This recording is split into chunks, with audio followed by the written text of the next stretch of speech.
Hi everyone, welcome back to the channel. In this video, I will show you how to turn off keyboard autocorrection on your Google Pixel 9a. Let's get started. To begin, open your Settings app.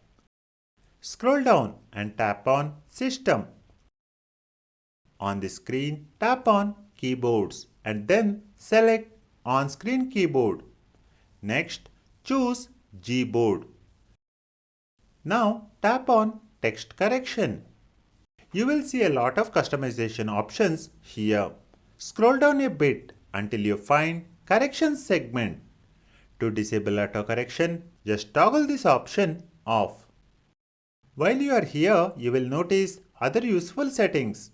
You can also enable or disable auto-capitalization, control, grammar check and spell check.